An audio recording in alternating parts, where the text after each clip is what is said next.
Problemas en la elección de autoridades del TICNIS de la subcentral Isiboro Secure. ¿Qué ocurrió? Es importante comprender todo lo que ocurre en este territorio, donde a lo largo de estos últimos años han surgido una serie de conflictos entre bandos, algunos pro gobierno, otros en contra de este grupo político. Estamos en contacto esta noche con Zarela Paz, con quien estaremos analizando aquello y mucho más. Un gusto saludarla, Zarela. Han surgido conflictos en el transcurso de estos últimos días. ¿A qué se debe esta problemática que está enfrentando a parte de la población de este territorio? Buenas tardes, buenas noches, en realidad un saludo a la teleaudiencia.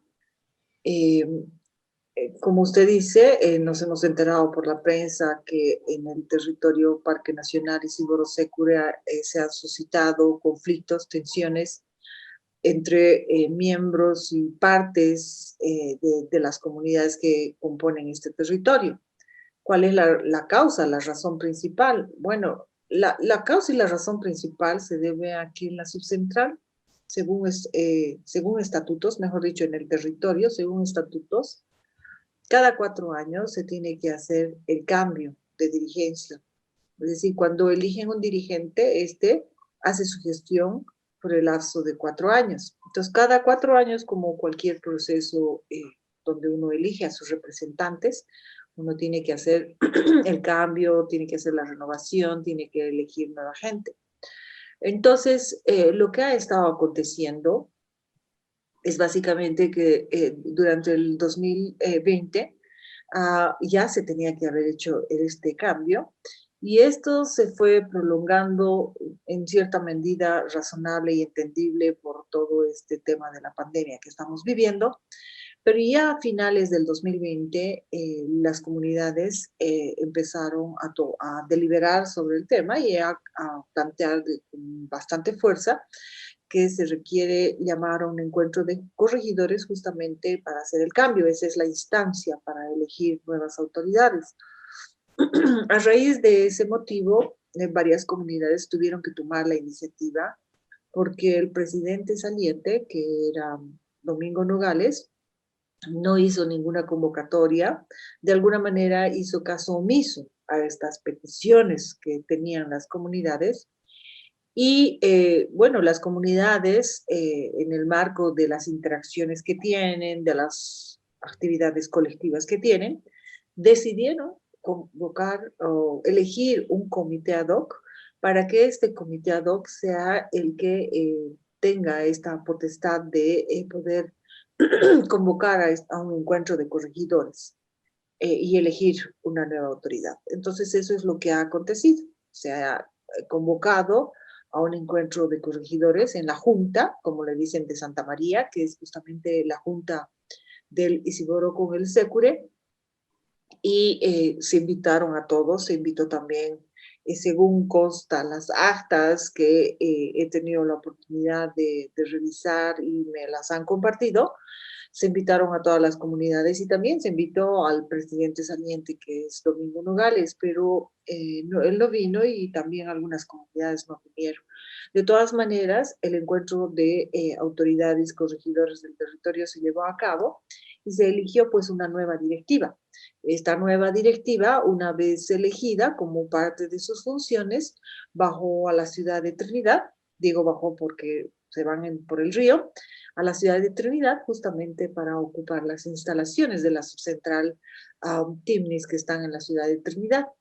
Y tuvieron que hacer un ingreso no formal, es decir, normalmente lo que ocurriría es que ellos harían su ingreso y los recibiría el presidente, ¿no? Saliente, la autoridad saliente, y les haría entrega de todas las instalaciones. Esto no ocurrió. Entonces, el nuevo directorio ingresó y bueno, ocupó las instalaciones y empezó un proceso de vigilia porque Domingo Nogales y a las comunidades que le siguen, que son sus seguidoras, básicamente anunciaron de que no iban a permitir esto.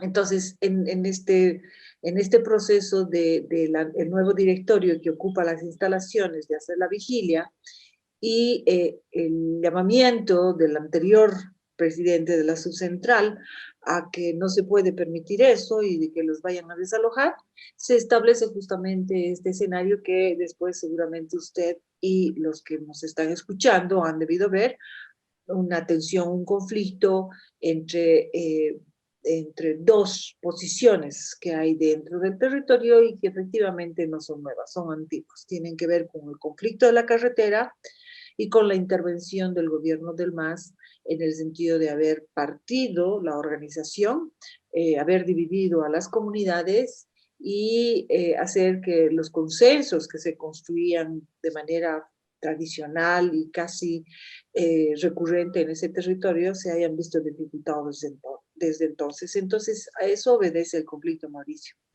Vamos a hablar en instantes acerca de estos apuntes que usted hace, que nos parece necesarios de comprenderlos en su real magnitud para mirar lo que ocurre en este parque y territorio indígena.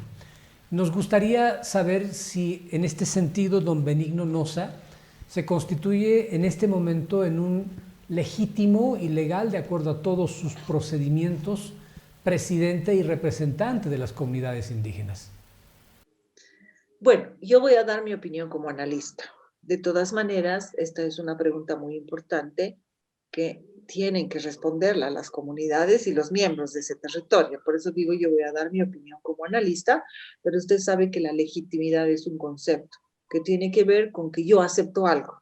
Y ese yo acepto algo no me compete a mí, sino le compete a quienes habitan ese territorio y sus comunidades. Dicho esto, lo que yo puedo decir es que hay varios elementos que nos hacen pensar que la elección de Benigno Noza es una elección que ha seguido los requisitos de sus estatutos y los requisitos que plantea para elegir un nuevo directorio y una nueva autoridad. Primer elemento, ya se han cumplido los 4 años. Es decir, el anterior directorio estaba prorrogándose sin ningún consenso, porque podrían haber dialogado los corregidores, que son los que representan a cada una de las comunidades, y en el marco de un diálogo podían haber planteado que por temas de la pandemia, por temas de falta de infraestructura, aplazaban la elección del directorio, aplazaban el encuentro de corregidores. Esto no ha ocurrido. Entonces, el anterior directorio ya estaba operando en el marco de un tiempo que no le correspondía. Y a esto se llama prorroguismo, ¿verdad? Entonces, este es un elemento. Ya tocaba el año pasado hacer el cambio, las comunidades han sido pacientes, han solicitado, según he visto varios comunicados que dieron comunidades, corregidores que emitieron estos comunicados, solicitando que se haga el encuentro de corregidores para justamente hacer el cambio de autoridades, y durante todo el año no ha habido una respuesta de este directorio saliente. Entonces, ese es un componente importante para decir, está ya en el tiempo que corresponde elegir una nueva autoridad. Seguidamente, decía yo, las comunidades suelen tener un conjunto de actividades que las convocan a iniciativas colectivas, acciones colectivas.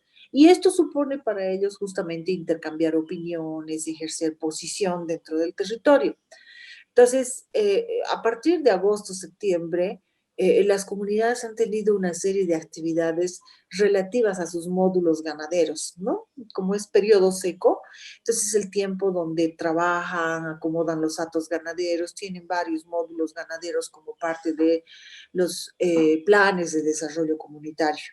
Entonces, en esta interacción, las comunidades que trabajan en estas iniciativas, sus miembros decidieron que ante el hecho de que el directorio hacía un caso omiso, eligieron, por tanto, a un comité ad hoc para que tome la iniciativa y pueda convocar un encuentro de corregidores. Eso también está dentro de sus estatutos, preveyendo siempre con posibilidades o contingencias donde un directorio no está llamando, por varias razones, ¿no? Entonces, también está dentro de sus estatutos y ese es también otro paso importante que le da cierta certeza, cierta cabida de legitimidad a lo que ha acontecido en este último mes. Seguidamente, la convocatoria se hizo para todas las comunidades. Este comité ad hoc se encargó de que esta convocatoria llegue a todas las comunidades, a todas las autoridades y al directorio saliente. Y a partir de eso se hizo el encuentro en la junta del río Sécure con el Isiboro, que es Santa María de la Junta, así se llama esa comunidad. Este es el tercer requisito para hacer un encuentro de corregidores, es decir, el encuentro de corregidores se lo hace dentro del territorio, no se lo hace fuera del territorio. Bueno, asistieron comunidades, obviamente no asistieron todas, justamente porque hay esta tensión que ya viene de años atrás, como dije anteriormente, pero las comunidades que eligieron, o que asistieron, mejor dicho, a este encuentro, deliberaron, trataron los problemas que siempre tratan y procedieron a elegir un nuevo directorio. Y con mandato de ese encuentro de corregidores es que este nuevo directorio baja a la ciudad de Trinidad y decide ocupar las instalaciones de la subcentral Tignis. Entonces, con estos tres elementos es muy importante que entendamos este carácter de legitimidad que usted me está preguntando, Mauricio, pero yo vuelvo a insistir, la palabra de sí, son autoridades legítimas, las aceptamos como tales, la tienen pues las comunidades y los miembros de ese territorio. Ahora en este conflicto surgen dos elementos que me han llamado profundamente la atención. Por un lado, el CONISUR, y es necesario entonces aclarar si el CONISUR es parte del territorio indígena, comprendiendo que para ser territorio indígena estamos hablando de tierras comunitarias y el CONISUR ya estaría dentro de otro proceso, si no estamos equivocados. Y el segundo elemento es la presencia del señor Fernando Vargas, que en el momento de la movilización que se llevó a cabo por el tema de la carretera, se constituyó en un pilar fundamental de la lucha y ahora es el personaje que resulta prácticamente denunciado por sus propios compañeros en una especie de intento de sabotear este proceso eleccionario. ¿Cómo ve usted estos dos temas? Y voy a empezar por la segunda, porque es más sencilla. La primera es, quiero tomar más tiempo para aclarar a quienes nos están escuchando. La primera digo porque es más sencilla, porque es una pregunta centrada en una persona y las personas en realidad lo que son portadores de procesos. Entonces, no deberíamos centrarnos mucho en explicar el cambio de posiciones de las personas, ¿sí? Digo, no hace a todo el colectivo, no hace a la posición que este territorio y que sus comunidades mantuvieron. Es bien cierto, como usted dice, Fernando Vargas llevó adelante encabezó en realidad la marcha, por mandato de un encuentro de corregidores, encabezó la marcha y la resistencia, eso es bien cierto. Pero yo, ¿qué le puedo decir ahora? Para mí, Fernando Vargas ha cambiado de posición, porque de tener una posición clara, de tener esta idea clara de resistencia a cualquier manoseo de las organizaciones, hoy día se lo ve al lado de Carlos Fabricano. Carlos Fabricano recordará la teleaudiencia, y si no recuerda, yo lo aclararé, ha sido uno de los artífices justamente a través del cual el gobierno del MAS pudo intervenir la organización del territorio y dividió a las comunidades. Carlos Fabricano en todo este tiempo ha sido la verdadera ficha del gobierno del MAS, que ha producido justamente la división en ese territorio, división de sus comunidades, división de sus miembros, división de sus familias, y que lamentablemente hasta ahora no lo pueden superar. Y no lo pueden superar no por falta de diálogo, sino porque el gobierno del MAS sigue interviniendo en sus procesos orgánicos. desde una lectura de autodeterminación, deberíamos decir claramente, vulnerando la autodeterminación de estos pueblos, cosa que contraviene la Constitución, porque la autodeterminación es un derecho constitucional de los pueblos. Entonces, en ese sentido, Fernando Vargas ha cambiado de posición. ¿Cuáles son las razones? No sé, debe haber razones, Mauricio. Yo no creo que simplemente sea un cambio de posiciones en aras de la unidad. Particularmente, yo no me como ese cuento. El cambio de posición.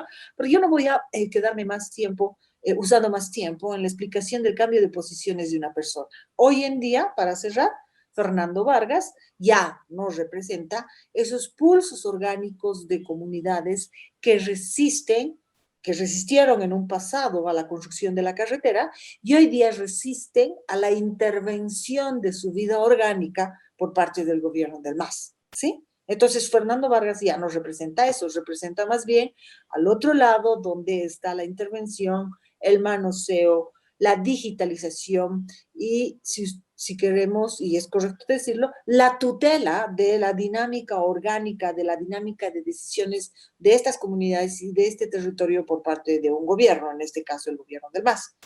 Entonces, ahí yo lo dejaría. No creo que tal vez usted puede tener la oportunidad de entrevistar a Fernando Vargas, pues que él le explique por qué cambió de posición, ¿ya?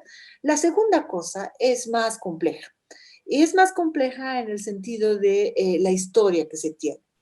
El CONISUR surge en los años, a ver, en primera instancia, la subcentral TIMNIS es una estructura de organización que emerge una vez que estas comunidades salen en marcha demandando que se reconozca su propiedad, que se reconozca la atribución que tienen de tener un mando sobre ese territorio allá por los años 1990 en esta famosa histórica marcha por el territorio y la dignidad.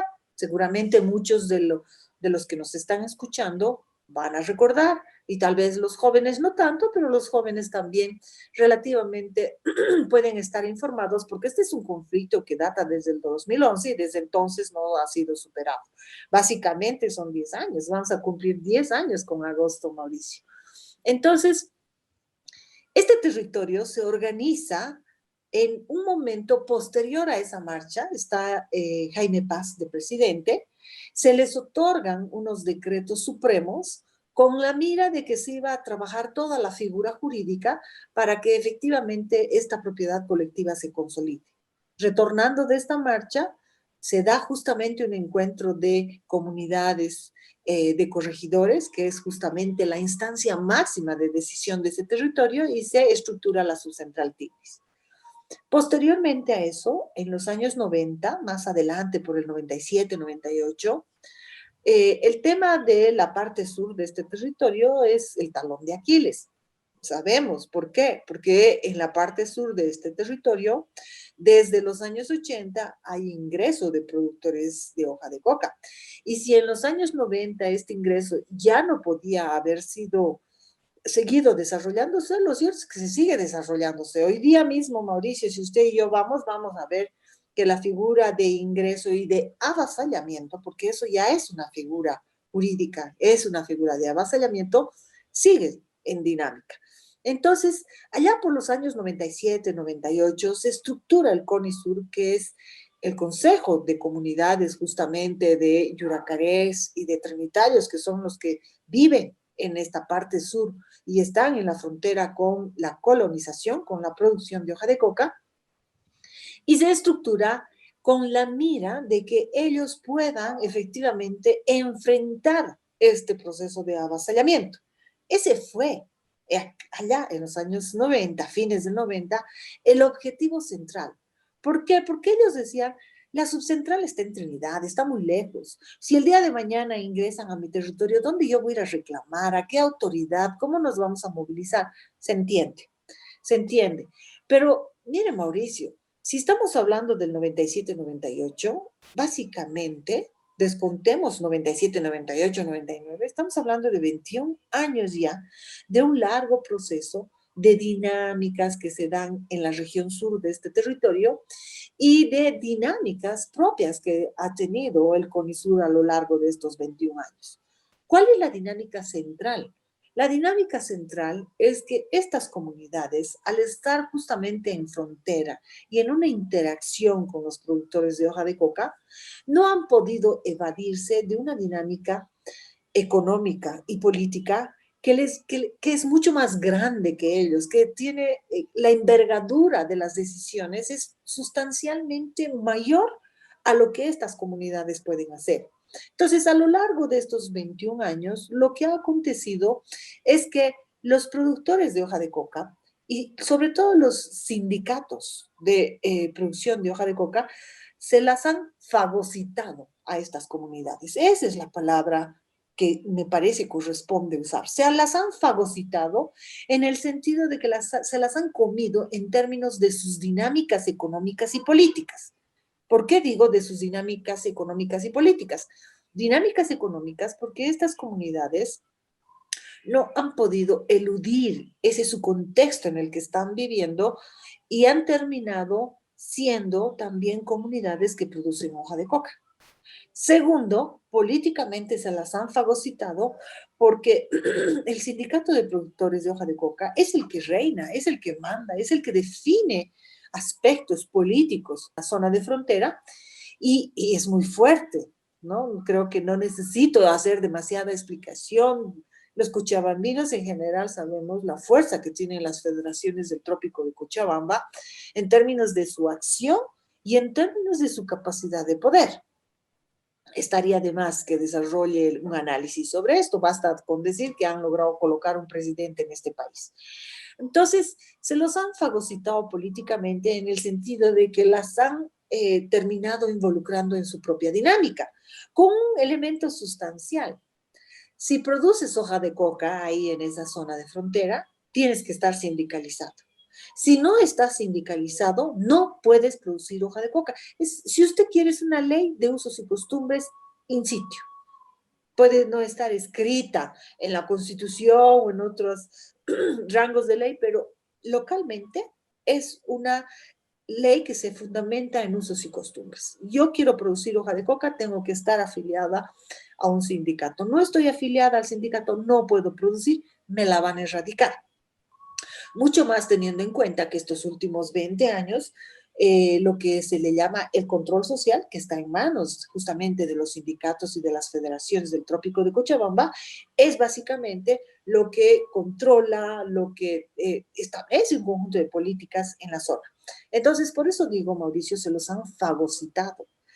No ha habido para estas comunidades mucha elección. Son comunidades donde sus miembros son familias de Yuracaré, son familias de trinitarios, eso es cierto, pero no han tenido demasiado opción. A veces yo digo, hay que estar en la zona para entender cómo estas comunidades han terminado siendo fagocitadas. Bueno, esta fagocitación, ¿qué significa? Significa que hoy en día, 2021, estas comunidades traducen un interés que es el interés de la producción de hoja de coca, traducen el interés de los sindicatos, han dejado, por este proceso de fagocitación, han dejado de traducir el interés colectivo de la tierra comunitaria de origen. Y a eso se suma lo que usted estaba mencionando, Mauricio. Antes de que se les entregue el título ejecutorial, se les entregó entre el 2008 y 2009, hubo un proceso de saneamiento en todo el territorio. Eso manda la ley INRA. Entonces, cuando se ingresó a esta zona, ese es el famoso polígono 7, y se llama polígono porque como es un territorio de 1.200.000 hectáreas, se hicieron varios polígonos justamente para hacer el saneamiento. No se podía hacer semejante territorio todo en uno y además para mandar brigadas, distintos equipos de brigadas para que se pueda hacer el saneamiento. La zona sur se definió como polígono 7, desde entonces se ha quedado con el nombre de polígono 7. Entonces, entre el 2006-2007 se hizo todo este proceso de saneamiento, se inició ya por el 2004-2005 en todo el territorio, Y cuando llegaron al polígono 7, básicamente hay un procedimiento bien importante en la ley INRA que dice, se abren audiencias públicas in situ cuando se está haciendo la titulación de un territorio comunitario de origen. Se abren estas audiencias para que aquellas personas que consideren que tienen un derecho adquirido y que no quieren ser incorporados al territorio colectivo puedan decir, a mí, por favor, no me titula colectivamente. Yo aquí tengo mi documento, un título que he obtenido del Estado boliviano y quiero que esto se me consolide a mí. Para eso es una audiencia pública, es un proceso muy importante porque tampoco a nadie se le puede imponer que tome una forma de propiedad que no es la que no cree, no quiere además. Entonces, cuando se hizo en el polígono 7, esto está en el informe del INRA, las comunidades del CONISUR justamente tomaron la decisión de que no se les incorpore en la titulación colectiva, sino que querían su titulación individual. Ese es el mejor comportamiento de un sindicato productor de hoja de coca. Necesitan parcelas, son parcelas individuales que se adjudicaron en un pasado, muchas veces el sindicato asignó estas parcelas y por tanto ese es la mejor expresión de un comportamiento de sindicato. Estas comunidades tomaron esa decisión.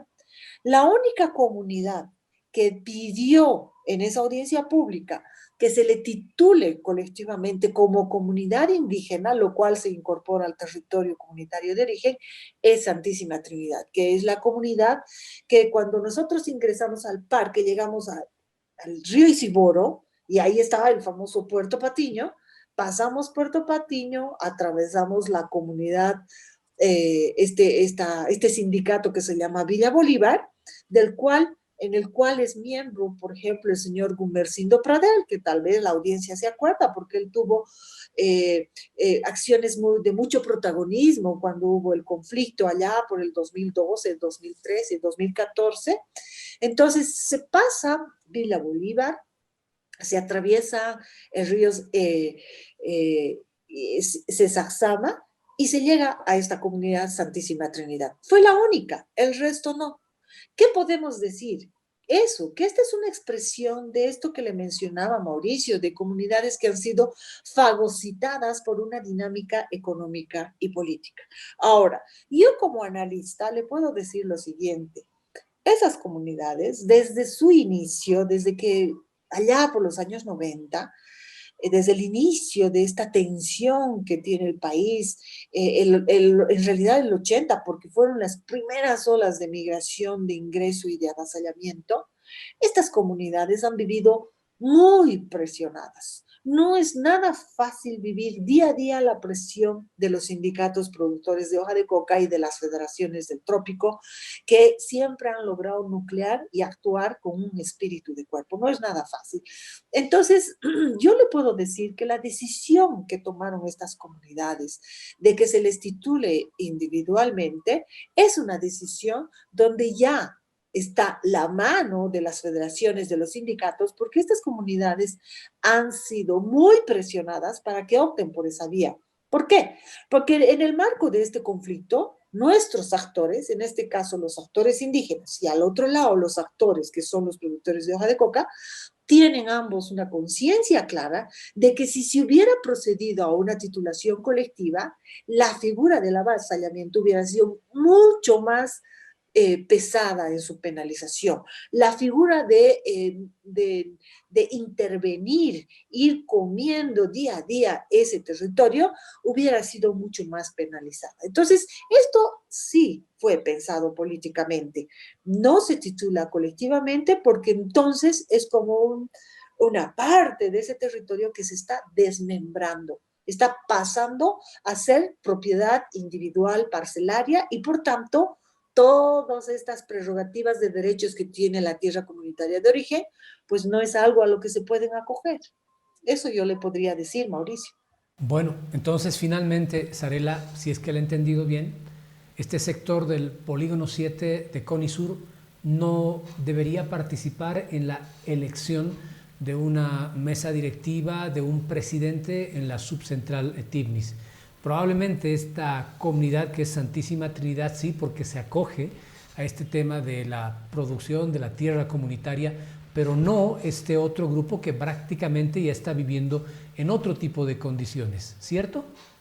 Legalmente, sí, así podríamos razonar desde el campo jurídico, pero hay otros factores, Mauricio, que ayudan a entender por qué las comunidades de este territorio no han terminado de resolver este tema. Esta discusión estalló justamente cuando se iba a construir la carretera y cuando hubo una decisión de que no se podía construir y cuando el gobierno intervino trabajó toda esta estrategia de dividir la estructura orgánica y de dividir a las comunidades. Y el CONISUR fue su caballo de Troya, realmente fue su caballo de Troya. Entonces, desde el 2011, 12, yo diría 12, 13 y 14, que es cuando el CONISUR toma mucho protagonismo, porque a través de ellos, de la marcha que hicieron, que pasó por la ciudad de Cochabamba, comandada, dirigida por el señor Gumersindo Pradel, se aprobó pues justamente la famosa ley de consulta, que muchas veces ya hemos hablado, lo tremendamente torcida que fue esa consulta, ¿no? Vulnerando todos los principios internacionales y nacionales. Pero se convirtió en su caballo de Troya y desde entonces las comunidades, la dirigencia, sus autoridades no han podido resolver este tema. ¿Por qué? Se entiende el razonamiento económico, político, el razonamiento jurídico, que son las cosas que ahorita las hemos expuesto, se entiende. El tema, Mauricio, es que estas comunidades, pues son comunidades conformadas por yuracarés y por mujeño trinitarios. Y miembros de las comunidades que están en el Sécure, que está distante, que es lejos, o en las comunidades que están en la parte media, de Lichoa yendo hacia Lisiboro, o de Lisiboro hacia abajo, que no están de acuerdo con la carretera, que no están de acuerdo con la intervención y el manoseo que se hace de su vida orgánica, y que resisten, que han resistido y siguen resistiendo. Es una muestra, lo que hemos visto en las imágenes, ¿no? Es una muestra que siguen resistiendo. Tienen pues miembros familiares en estas comunidades. Si yo soy, por decir, Yuracaré, mire el dato, en el río Secure, ya casi llegando al Alto Secure, hay un arroyo que se llama Plantota, sale al río Secure y en la junta hay una famosa comunidad que se llama 3 de Mayo. Es una comunidad de yuracarés. Bueno, uno va a ir, va a visitar, va a estar con familias yuracarés. Si uno se queda un tiempo un poquito más prolongado, se va a enterar que parte de la familia de ellos tiene, está ubicada en el Alto Ichoa, justamente donde está terminando la puntita del polígono 7 en el Alto Ichoa. Y esa comunidad también se llama 3 de Mayo. Son sus parientes. En yuracarés dicen ellos Tibisi, que quiere decir mi hermano. ¿Sí? Entonces son sus parientes. Y esta comunidad 3 de Mayo que está en el Alto Ichoa y demás, pues ya produce hoja de coca, está sindicalizada, al sindicato Moleto pertenece, porque justamente está, cuando el río Moleto está saliendo al Ichoa, ahí en la parte de arribita, ahí se ubica esta comunidad. Entonces, ellos saben que tienen sus parientes en 3 de Mayo del Secure y los del Secure también. Entonces, si bien objetivamente lo que hemos dicho, que económicamente, políticamente se los han fagocitado, que en términos jurídicos la propiedad colectiva, de la propiedad colectiva ellos ya no forman parte, pero lo cierto es que hay una relación de consanguinidad, una relación de pasado, antigua, relativa a la consanguinidad, a la afinidad y a la cultura, que no se puede, eso no se puede explicar con los factores económicos, políticos y jurídicos, Mauricio. Entonces, yo digo, yo entiendo que esa es, en mi opinión, una de las principales razones por las cuales estas comunidades, esta organización no ha podido resolver el tema, no ha podido decir finalmente ya ustedes no van a ser parte, ya, ustedes ya han sido titulados individualmente, ya no tienen nada que ver. Lo dicen, les queda claro, pero llega el hermano, el primo, el cuñado, ¿y qué hace uno con el hermano, el primo, el cuñado? Yo te recibo en mi casa, te invito chicha. Lo mismo pasa con la comunidad de San José del Sécure. Es una comunidad del Alto Sécure y es mojeño trinitaria. Y si nosotros revisamos en el mapa, lo mismo. En el Alto Ichoa, no, mejor dicho, en la salida del río Moleto al Ichoa, hay una comunidad que se llama San José de Angosta. Y son sus parientes, son sus hermanos. Entonces, en un pasado, por ejemplo, antes de que exista tanta penetración caminera y demás, estas comunidades, estos miembros de estas comunidades iban y venían. Es un viaje de aproximadamente con cama, porque yo tengo que llevar mi cama, y voy por senda del Sécure al Ichoa, puedo tardar 3, 4 días. Si hallo buena casa, puedo tardar 2 semanas. Voy detrás de los chanchos, de los monos, para llegar a visitar a mis parientes, a mis tibisi, mis hermanos, que serían Yuracaré, con comida, con monos, con chanchos. Voy a traer carne de monte, ¿no? Para no llegar como haríamos nosotros. Yo voy a visitar a mi hermano, a mi mamá, no voy a llegar con las manos vacías, llevaré unas sumintas. Esos intercambios son de otro orden, Mauricio, y eso hace que se dificulte esta decisión tan tajante. Pero para proceder jurídicamente, para proceder económicamente y políticamente, las comunidades del CONISUR están fagocitadas por el sindicato de productores de hoja de coca. Al producir hoja de coca se han vuelto productores de hoja de coca y por tanto se han sindicalizado y son portadores de los intereses de quienes les avasallan el territorio. Gracias, Sarela. Una vez más, mediante esta brillante explicación, este análisis tan didáctico además, nos ha ayudado a trasladarnos a estas zonas y a comprender cómo son los modos de vida, los modos de relaciones que no pueden quedar exentos de estos hechos que han sido noticia en el transcurso de las últimas jornadas y que tienen que ver con la conformación de la nueva representación de los pueblos indígenas en el Isiboro Sécure. Le agradecemos mucho por haber estado en el programa. Buenas noches. Buenas noches, Mauricio, un gusto como siempre.